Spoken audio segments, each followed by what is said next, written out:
This is start, Zehra, come on.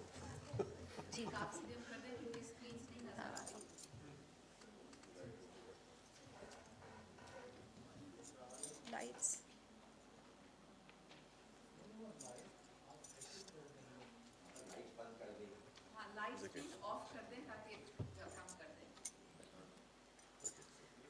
Let's go. Let's just start. No. Let's go.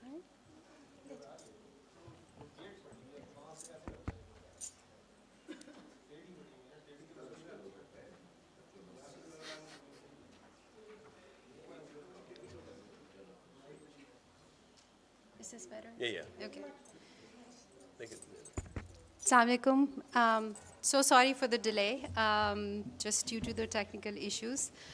We welcome you to Lahore Literary Festival 2019, and we're very glad that you're joining us for this session on Modern Past Connecting Futures, exploring the progressive artists in South Asia. I'm very pleased to introduce my panelists here today. So I have, next to me sitting is Dr. Zehra Jumabhoy. She is currently teaching at Courtauid Institute of Art, London. She also curated an exhibition in Asia Society, New York in 2018 called The Progressive Revolution, Modern Art, excuse me, for a New India. She will be speaking about the progressives in India and then their relationship to Pakistan. And then also the nature of Indian secularism that we would be discussing through the works of art. Next to Zehra is sitting Conor Macklin. He's the director of Grosvenor Gallery, London, and he's a specialist in modern South Asian art. His expertise lies in the works of Francis Newton Souza's work, and then he is also very interested in exploring archives of different galleries, but then specifically he has looked at the archives of Wahab Jafar, a Karachi-based artist and a collector. So he will be talking about Souza's work and then also his visits to Pakistan in early 70s, his shows at Indus Gallery, which was run by Sayyid Ali Imam. And then next to Conor, we have Taimur Hassan, who graciously agreed to come and talk to us. He's an avid collector of modern and contemporary art. He's based in London. He does not have any art history or academic background, but a passion for collecting art.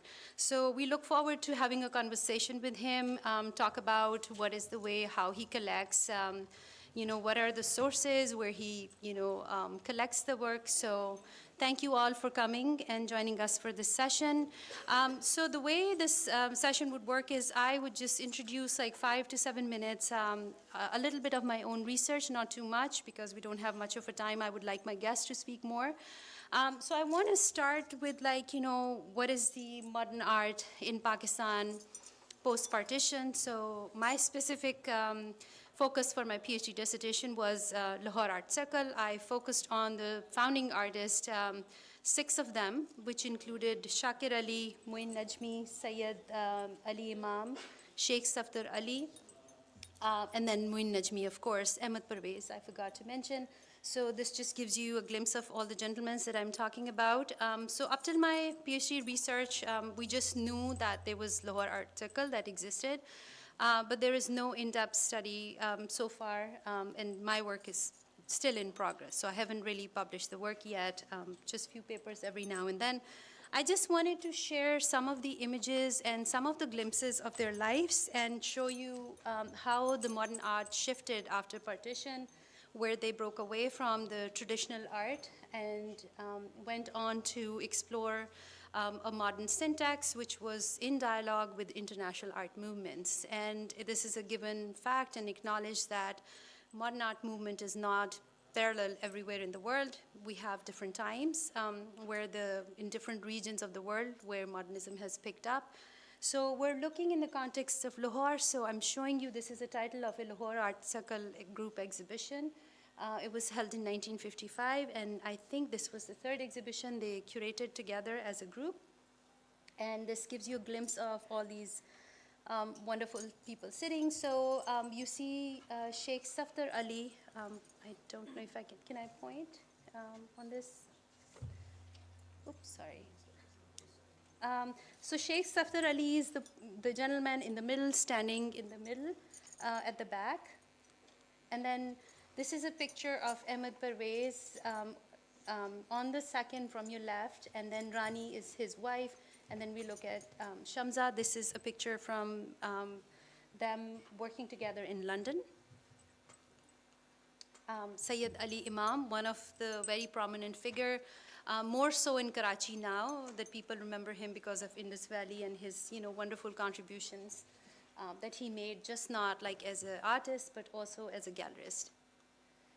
Sheikh Safdar Ali, another member of the group, who was really not known very much as an artist, but more as a designer. He ran a advertising company in Lahore, and he was Lahore-based. So this is a picture, pre-partition picture of him.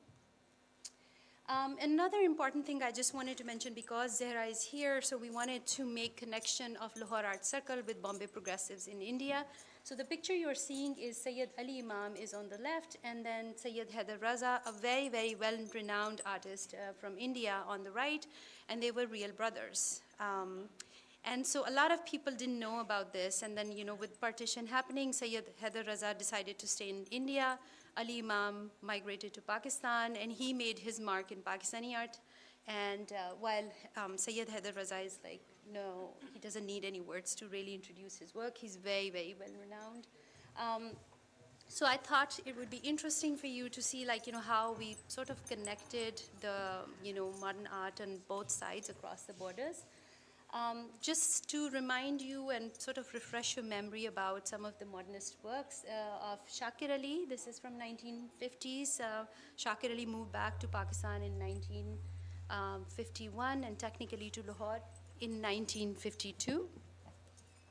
And he started to teach in Mayo School of Art, Lahore. This is just a glimpse of 1950s art scene then. So Sheikh Safdar Ali's work. And just to give you a glimpse of how we art historian make connection or connect the dots, finding the work and then trying to figure out how to date it. So we just found this exhibition, and if you see, the picture is really at the end, the one that I have pointed out on the right side. Moin Najmi, another artist from Lahore Art Circle, who taught for many years at HSN College. He didn't paint prolifically, but I'm very fan of his work. This is Anarkali from 1950s. Ahmed Parvez, so again, work from 1950s. Sorry. Anwar Jalal Shamza. Ahmed Parvez, Sheikh Safdar Ali, Ali Imam. And I think that was my bit. I just sort of gave a quick review of what was happening in Pakistan at that time. And I would like to Zehra take over and start from Bombay Progressives. I must mention this quickly that, Lahore Art Circle was founded in 1952, which was 5 years after the partition of Pakistan. And Bombay Progressive was founded on the evening of partition 1947. So some of the things that Zehra would address is things that we come across back and forth in the scholarship, whether Bombay Progressives dissolved in 2 years because Lahore Art Circle, over the years, in 5 years, it sort of frizzled out because the artists migrated to London in mid-50s onwards to 60s. So Zehra, to you. Hi, just checking that this works.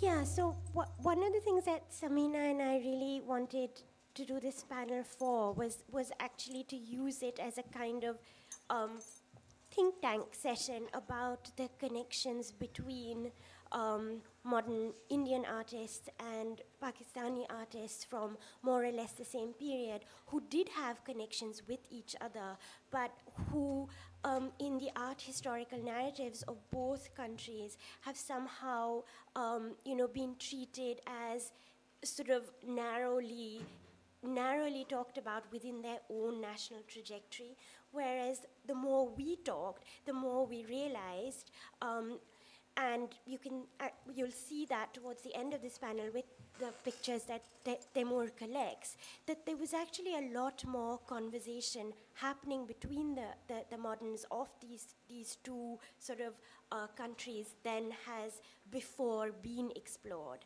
And some of the things that I'm going to just quickly click you through and show you is a little bit about the exhibition that I co-curated in New York. At the Asia Society Museum. It was kind of based on my PhD at the Courtauid, which focused on Indian nationalism, and it was a critique of Homi Bhabha. But so the PhD was mostly concerned with contemporary art and using contemporary art to talk through the major arguments about Indian nationalism.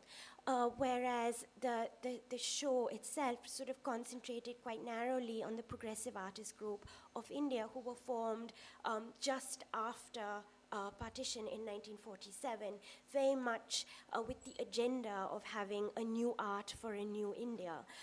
And of course, this kind of definition of what the new India would be was very much in the language of secularism. And one of the things that has kind of happened is because the language of the secular within the early Indian modern context needed to create a justification for that secularism being about the multi-religious nature of India at that period. The sort of flagship artists who were associated with the progressive artist group, namely Raza, Hussain, later on in the sort of second wave with Mehta, many of them were Muslim, but have completely been absorbed and wanted to be absorbed at some level into this kind of secular India. And the side effect of that has been that there's been almost no concentration on what the crossovers might have been between a group like the Progressive Artists Group and the Lahore Art Circle. And so what I'm going to show you a little bit of today is actually that there were crossovers. And there were crossovers not just in terms of how these groups were dealing with the idea of the modern, but also in terms of who they studied with when they went to Paris, the formal properties that you can actually see them connecting. So it's very much to disrupt the art historical narrative that people like Samina and I have been given, which is that here were these two countries and they were doing completely separate things. And the issue is, no, they weren't doing separate things. And there was a lot more conversation even between them, even if the conversation was about what they were not discussing. Like in the case of Raza and his brother, who never really talked about their work. And there was also a lot of anger because as Raza sort of, becomes the poster boy for a kind of secular India, and his work gets increasingly inspired by Rajasthani miniatures and a Hindu tradition, we kind of stop looking at what the Islamic influences might be. And what's so fascinating is even a Hussain, who is then asked to leave India, becomes a citizen of Qatar and never really looks like there's a kind of a halfway house that he could have looked to, which was for him. And why did Pakistan never even come into that equation? And part of it, I think, was the kind of the way Indian Muslims felt at that point is that either you were committed to an idea of India, and that's the kind of you had to be that, or you chose the other. And if you chose the other, then there could be no conversation to be had beyond a certain point. But I think now is the time to have that conversation. So this is just Souza. So the Progressive Artists Group first gets together with 6 members who you could actually see in that. This is the walk-in point of what the show in Asia Society looked like, and we recreated that early photograph taken from 1947. And this is the first show that they had, would have been 49, and we recreated one Hussain and one Souza. And so Souza's definition of what is progressive art in 49. And the reason I've put this in there is that even while, they had a show on, the first show that the Progressive Artist Group had, this is Souza writing in a newspaper where he's actually critiquing the term progressive.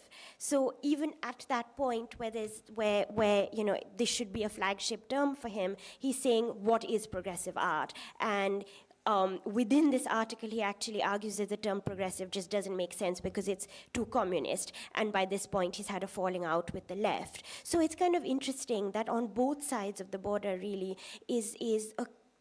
even if Pakistan is not talking in the language of secularism for obvious reasons, it is talking in the language of the progressive. And it's a shared concern with what constitutes this terminology of progressive. Just some of the images I'm going to show you would be like, what's so fascinating about this period, both with the Lahore Art Circle and the Progressive Artist Group in the 40s and the 50s, is that you would think that some of the work that they'd be making just after partition would be about partition. But quite fascinatingly, if you talk to the members of that generation who are still alive, like a Christian Khanna, if you say, can you show me some partition images? This is the kind of image that you will get from the 70s. And this is something that Samina and I were discussing yesterday, which is that actually the second partition of the subcontinent, 1971, and the formation of Bangladesh, becomes a cipher and a way to actually deal with the first partition.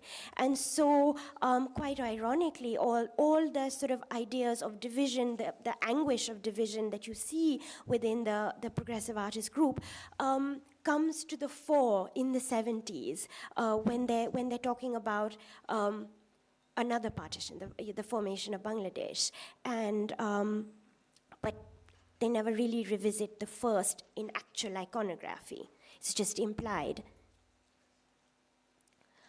Again, like another Christian Khanna work, which is quite obviously about Bangladesh. And if you look at the anatomy lesson and the way the generals are standing around, the formation of the white central portion of the canvas really looks like the map of Bangladesh, a truncated map. But just so I just thought I'd point that out, that this is obviously a painting that is not just an art historical reference. And this is a work that we had at the Asia Society Museum, and there's quite a funny story about it. So one of the journalists, who's obviously kind of mainstream Western journalist, came to the press view, and he said, why does the wall text not mention that Christian Khanna's anatomy lesson is obviously inspired by Rembrandt? And the anatomy lesson there. So I said, because you guys are only too happy to do it for me. So what I'm referencing is going to be like, look at the other things that these guys were looking at. And obviously this is the cutting up that's going on. The body is the body of the nation, again. Another Taib Mehta work, and that too made in the 70s, where the diagonal comes into being. Of course, the American narrative is very much, Taib Mehta gets a Rockefeller grant, and off he goes to America, meets Bartlett Newman, sees those paintings, and that's when the Bartlett Newman style zip enters, but in the form of a diagonal in Taib Mehta's work. And again, my reading would be, okay, fine, but that's a formal reason. Really, all the progressives start using this, a diagonal or a break or a horizontal line in the 70s. And again, this is their way of dealing with partition. Then a very quick point before I pass over to Conor is, the sort of the usual separation between the Progressive Artist Group and the Lahore Art Circle. But quite interestingly, both Ram Kumar and Shakir Ali go to France, and they study under the same guy who is now largely forgotten, André Lot. And he is a largely forgotten, minor, sort of Cubist-style artist. But if he isn't forgotten, it's actually ironically because Indian and Pakistani modernism was inspired by him to some extent. So this is a Ram Kumar's Unemployed Graduates, and I wanted to show you, but it didn't appear, Shakir Ali work, which is also very obviously inspired by André Lott, but they're kind of taking that iconography and then doing something very different with it, which is kind of what the argument was. Yeah, again, like, so when we talk about Raza, particularly late Raza, when he discovers the Bindu, you know, the usual narrative is that he sort of goes to France and then he sort of misses his homeland, which is India, and then he visits Rajasthan and he falls in love with the Rajasthani miniatures, and he remembers his tutor in Madhya Pradesh drawing a small dot on a white wall, and that becomes a sort of divine iconography that inspires him, and the formation of the Bindu. But what is also forgotten is that there might be other kinds of language that also go into the creation of the Bindu, not just Rajasthani miniature painting and giant miniatures and that, but also Islamic geometry. And so this is to kind of like put that dialogue back.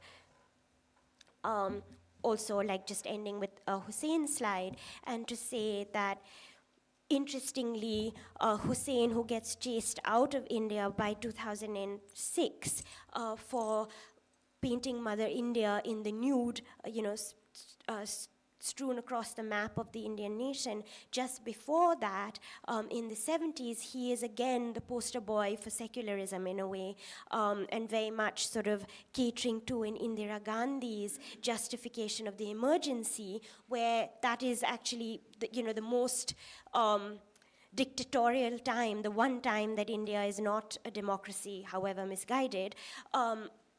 And this is Indira Gandhi's emergency, and this is a point at which Hussein is most associated with her. And kind of the liberal left intelligentsia are least enamored of him. But ironically, when he paints her sort of in the semi-nude strewn across the map of the nation, it's, that's something she's corroborating and looking at, yet this same kind of iconography gets him into trouble. And I'm just sort of ending this here in the sense that, why is it that despite all of that, when he leaves, he says, I'm an Indian, I'm an artist, that is all. And there's no there's no kind of connection between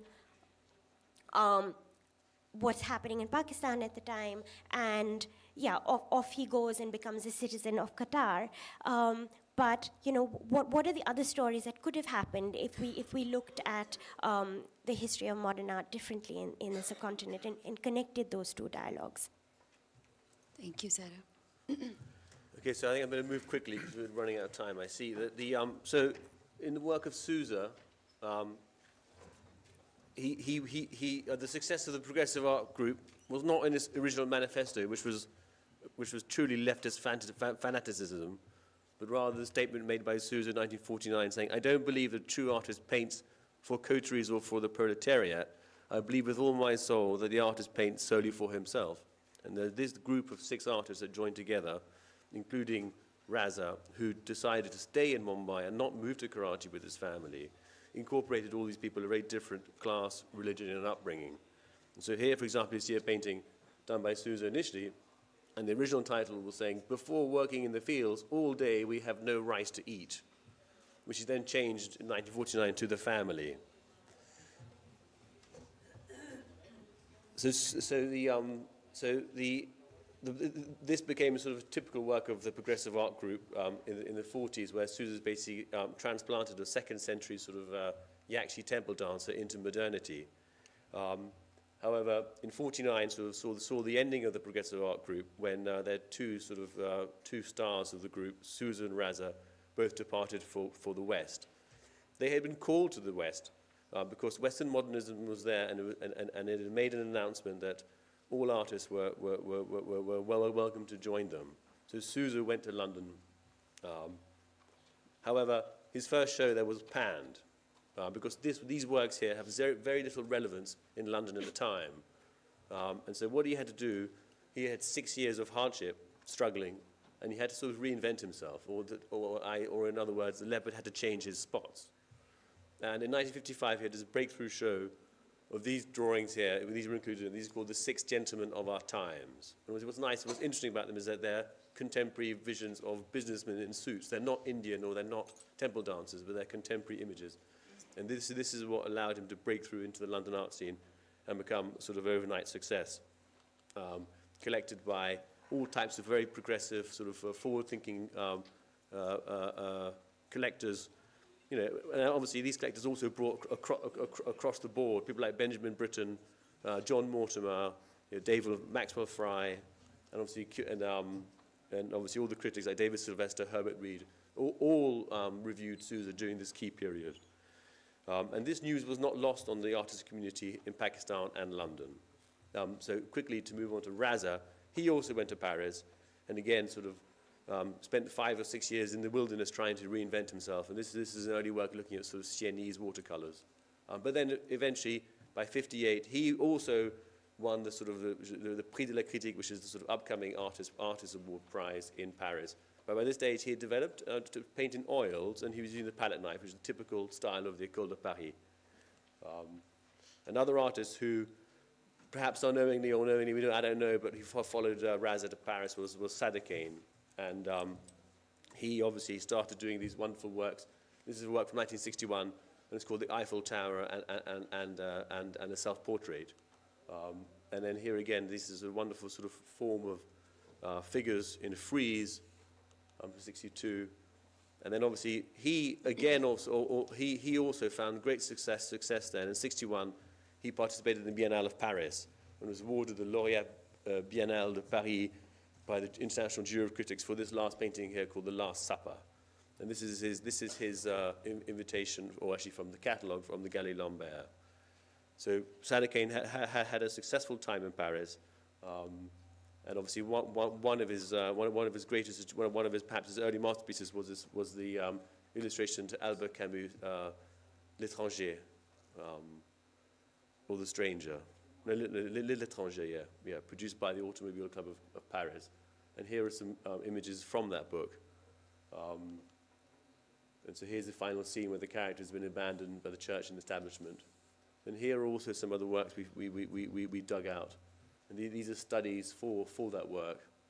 And it's quite nice to see that little Sadeghian, he's done a little sketch saying, I can do a sort of, as you can see, there's the traditional depiction of a nude, and then there's an abstract tradition of a nude, and there he is doing a sort of, I can't read it anymore, but something there.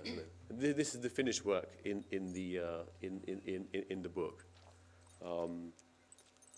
And these were his final works he did in Paris before he actually left in '66. And these are called from the Lost series. Other artists who also followed this path was an artist called Shemza, and here again was a small little image of his show with the Lahore Art Circle. But like Souza and like Raza, he had to reinvent himself, and he sort of famously had a sort of crisis of identity, and found solace in the Victoria and Albert Museum, and developed these lovely sort of abstract sort of images based upon Urdu poetry and calligraphy, but also on sort of images of perhaps of the walled city, but implanted them into a sort of contemporary sort of British sort of abstract style. And he had his first show in 1951 at the New Vision Gallery, and then he also showed at Gallery 1, which I'm sure we'll talk about later on. Another artist who also came to London was called Ahmed Parvez. He also came in '55 with Shemza, and it'd be interesting to find out if they came together. We don't know, but maybe Salima will be able to tell us that.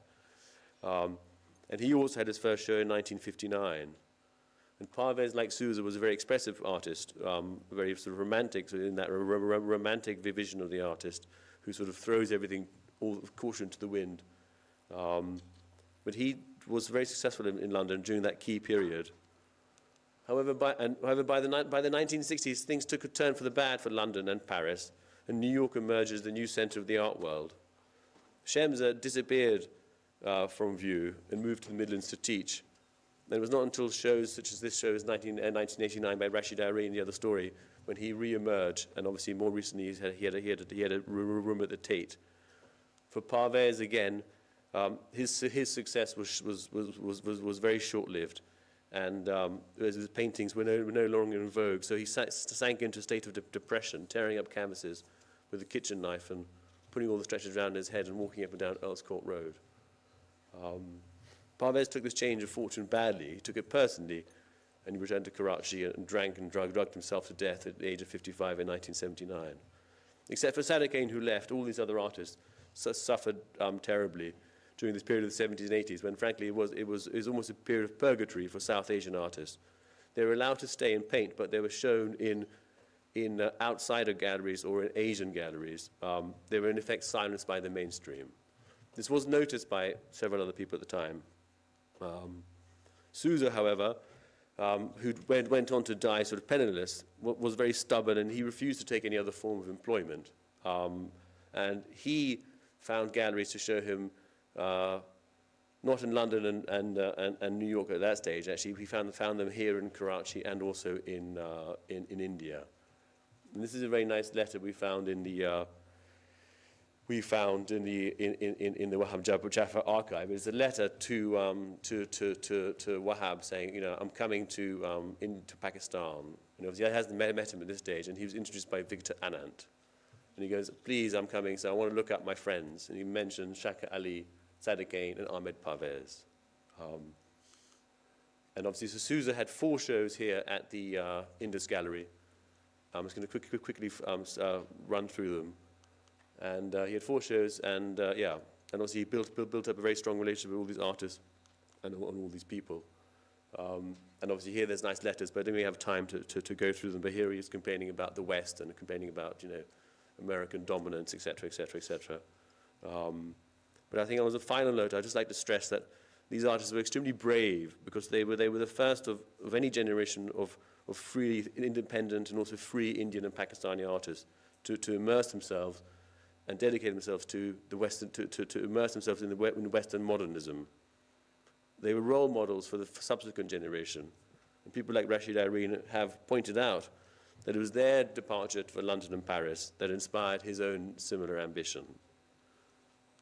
And obviously here's some nice pictures from the archive of Souza, in Ali Imam's gallery, and there's Ali Imam sitting down there, for example.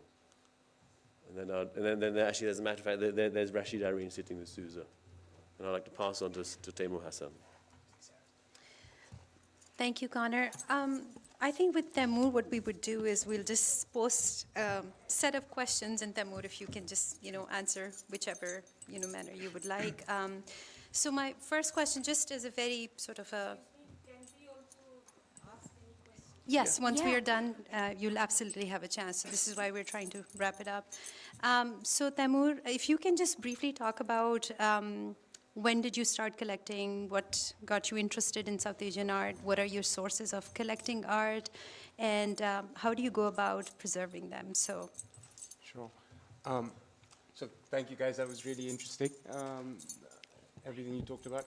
That's Parvez, it's one of the works in my collection. I actually began collecting art like most people do. I had empty walls and I was embarrassed of them. And I tried to fill them with objects that I thought were of cultural importance or historical importance. And I thought that'd just be a book you could pick up and read, and that'd be like you would with Western art history. These are the things that are important. And the thing about Indian and Pakistani art history is not as much was recorded at the time, not as much was written about. So it became, I started collecting almost to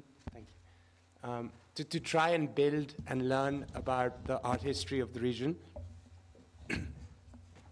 So the initial impulse was literally just to fill walls, and it became a sort of obsessive pursuit. Also, most collections and most histories of post-independence art of the region tend to be the Indian nationalist or Pakistani nationalist. Most collections are, strong collections from the region tend to focus primarily on their own nationalist history. And that made no sense to me, because if you look at the art history of the region going back centuries, both regions, all the different regions of India, of the Indian subcontinent, styles informed each other. And literally, the art history of India and Pakistan, we'd only been apart for a couple of generations, and they were being collected separately. So sort of goal of my collection is to give equal footing or equal weighting to Indian and Pakistani works, particularly from that early period, from the first generation, the modern period that we were discussing. And you have quite a bit of modernist collection from both sides. So my next question is like, as a collector, do you welcome students or researchers to use your collection as a resource to, analyze works or, maybe put it out there for like more study? I guess maybe the tragedy of both of India and of Pakistan is that all the collections are held in private hands. There are not many public collections. There aren't many publications. That's starting to change, particularly in India, where private individuals, Kiran Nadar in particular, has opened a museum collection publicly. What I've tried to do is make works available for exhibitions and for research. So when Zehra had her show at the Asia Society in New York, I lent a few works. Some of the images that you'll see here have traveled to, they were shown at Oxford at the Ashmolean Museum. There was an Indian-Pakistan show, a sort of joint India-Pakistan show a couple of years ago. And more recently, Sadikan traveled to Munich, where the Haus der Kunst had a post-war exhibition that covered all parts of the world, so gave equal footing to artists from East Asia, South Asia, alongside Western art, sort of household name Western artists. Thank you, Taimur. I'm going to ask one question to Conor, and then we'll just open up the floor for discussion and have questions for do you. we just want to get, given that Conor made the connection between Souza going to Karachi and then showing with Raza's brother Ali Imam, I just thought if Taimur could talk just quickly about these two works that he owns that are actually from that period. Oh, right, that's from Karachi. So a couple of the works that just came up on the slide, they're from 1975, Souza's paintings from 1975.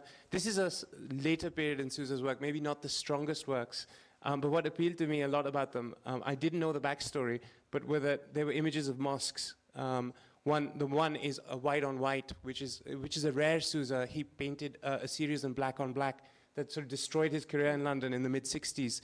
And this is 10 years later, in 75, he reprised it, perhaps under the influences of American minimalism, and he did a white on white, but the most interesting thing was that it was a mosque.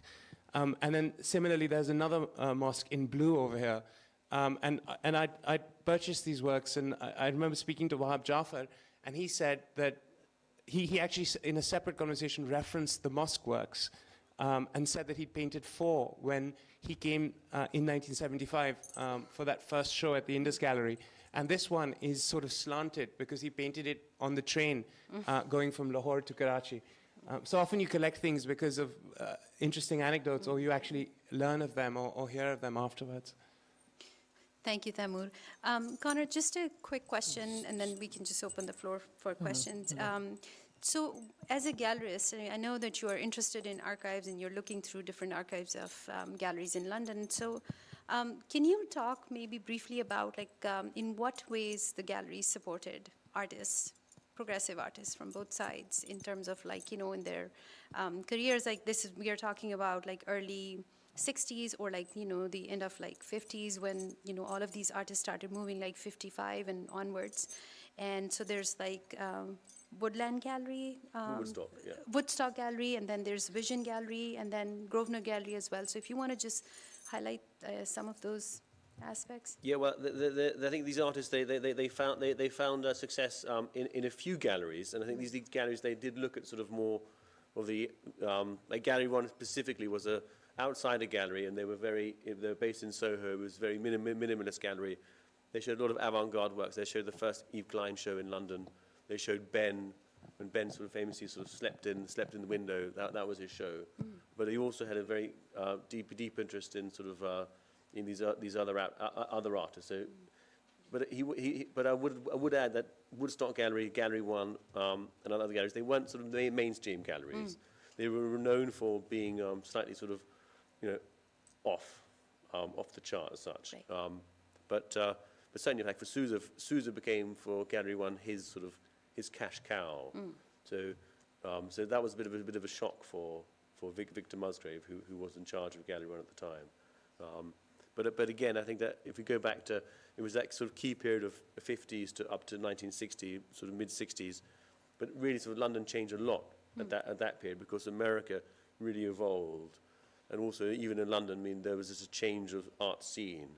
So the 50s expressive art, which welcomed artists like Souza and Parvez, shifted, and there was a more of a balance towards abstract expressionism.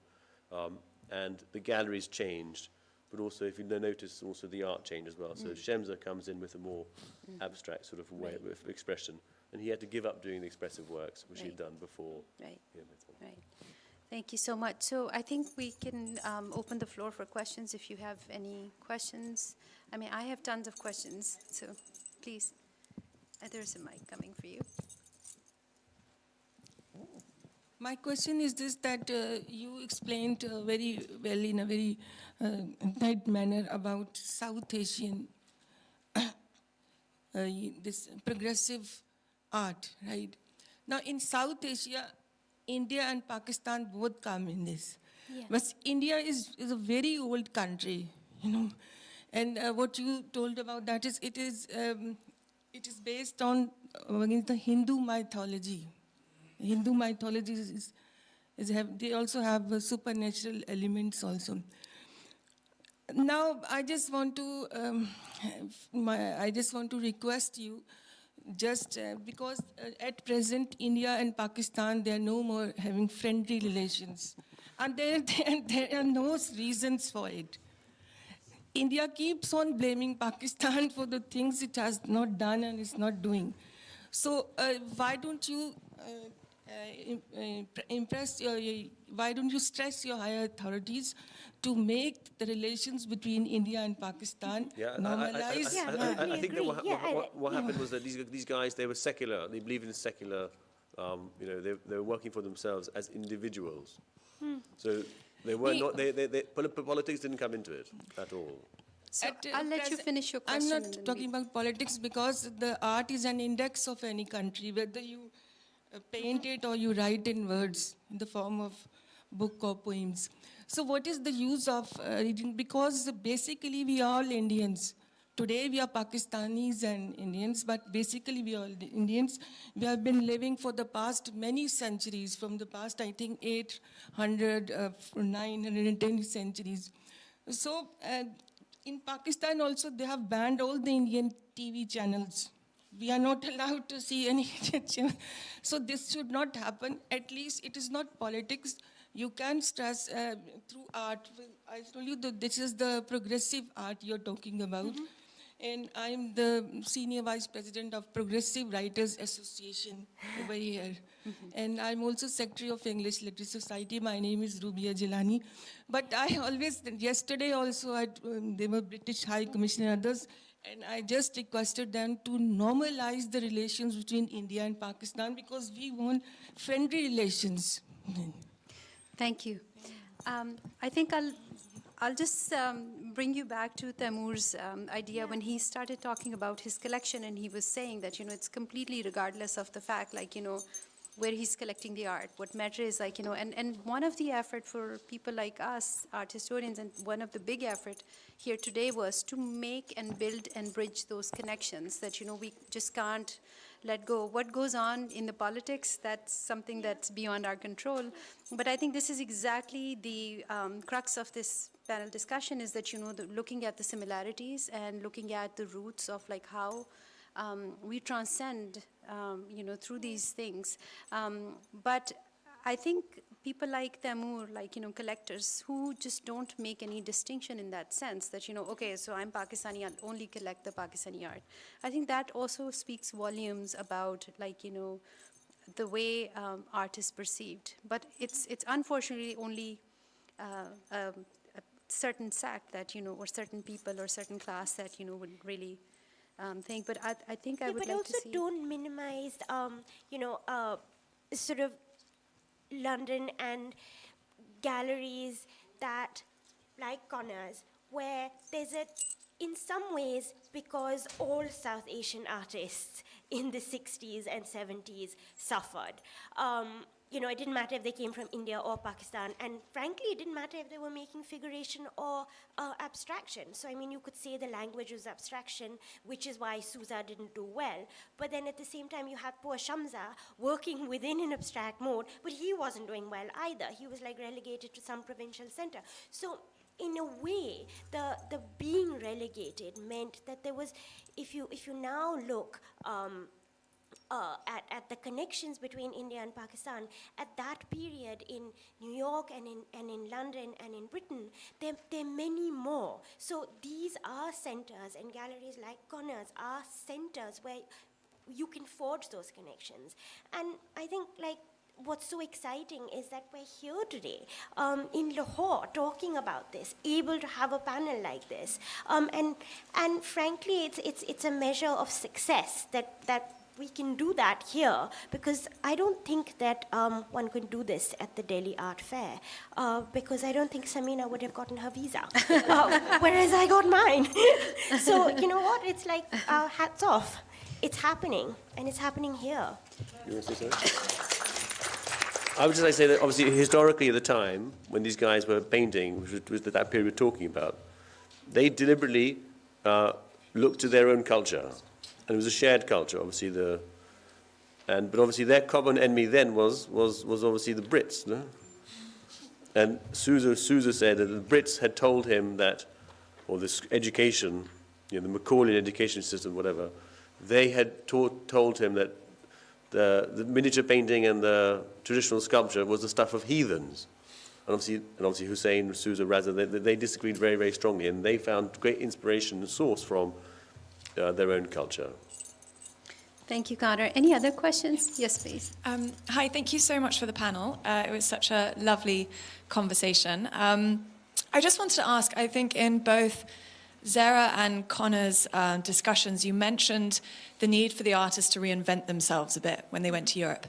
And maybe you could unpack that a little bit, what sort of caused that? And of course, you know, even at the time, there were artists from Europe who their work wasn't recognized at the time. You know, was it just that the cultural narrative was so different? Was it that the environment wasn't ready for it? Or what do you think were some of the main factors for that?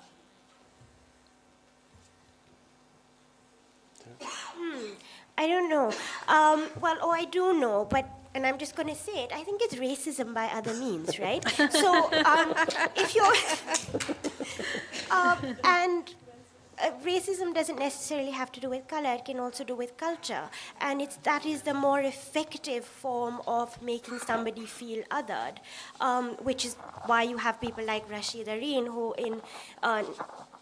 as late as 1989, has something called The Other Story, which changes this narrative. But that's exactly the point, the sort of the need to reinvent so that you can fit into someone else's definition of what counts as modernism. And then once you reinvent, to be told that now you're just like us, so what happened to your own culture? So it's you're damned if you do and you're damned if you don't. And either which way, we're going to leave you out of the main narrative.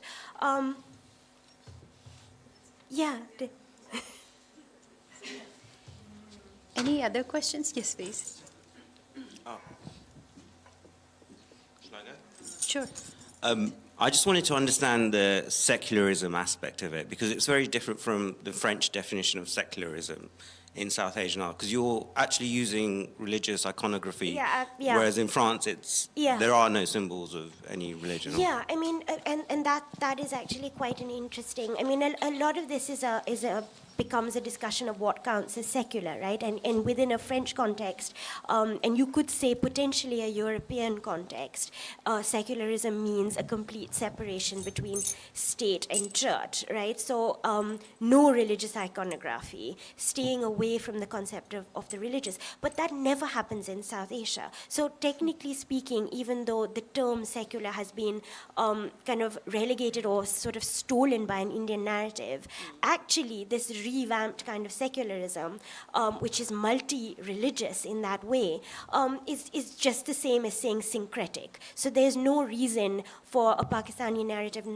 within the modern not to use exactly the same term. and it does, but the term that it uses is syncretic, is progressive, is that rather than the secular. So even within that secular concept, we can like pull it away from a national Indian narrative and say, well, let's forget about that, or put it in to a side for 1 minute and see actually what even that means is completely shared across the spectrum. Our time is over, but I quickly want to give you both a chance if you quickly ask the question, so we'll try to just wrap it up. This mic is working or not, but I have just one question, which is about Taimur's position, and you talked about Kiran Nadir. And I think what we don't mention is patronage, and the lack of patronage in Pakistan of contemporary art until recently, and we've rediscovered it. And oddly, it has come from the West rediscovering, and it has come from Indian collectors collecting Pakistani contemporary arts, and Pakistani collectors like Taimur collecting Indian arts. So the argument that we were too, we've separated, actually what is happening today is that we are becoming closer. Yes, the narratives are different, but there is a kind of an exchange. And I just have one sort of question perhaps to Zehra is, why is it that politics doesn't enter the conversation in the 40s? Why is it that these painters are not talking about partition, which was such a great trauma? And writers are not talking, are very, very closely. And it is, I think partition was such a traumatic event that I think for about 20 years, nobody talked about it. It was like the sort of the great unsaid. And it is interesting that we are now talking about it. Both sides are doing it together. Yeah. But it's also, there was a really interesting sort of book and articles written on a completely different subject on trauma theory. And her name is, I think, Marian Hirsch, and she comes up with the idea of post-memory. And talking about how the first generation that experiences trauma tends not to talk about that trauma. They find other means of doing it, and perhaps like the series of partition images you get are not actually talking about Bangladesh so much as they're talking about a previous partition, but it doesn't get articulated in that way. And so in this theory, she talks about it's the third generation that tends to come back to that trauma and be willing to talk about it. So maybe that's why we're seeing it now, because that's where we all fit. Yeah, that's a really interesting observation. I think about it a lot, and I think it's hard to come up with an explanation for why specifically in the visual arts you don't see as much contemporary references to partition, whereas in literature, for example, there's a lot of the impact of partition, which is fresh, is pervading literature through the 50s and 60s. It's an interesting question. We've heard it discussed quite a lot. I just wonder if it's because so much of, I guess, the othering for these artists was against the Western academic establishment in which they were trained, and their futures, as many of them felt, were in the Western art space, where the other was always the West rather than, an India-Pakistan bifurcation, and that they were placing themselves and their historical culture in a way to be viewed as they were viewing themselves through the lens of their own institutions and their own academies, and that was their main interest rather than partition. But it is interesting how it doesn't show up at all in the 50s and 60s in the visual arts, and it does in other forms of other cultural practices. Well, I really want to continue this conversation, but we have been told that the time is up. So I really thank all my panelists for taking the time out and giving us this wonderful, productive conversation. So thank you so much.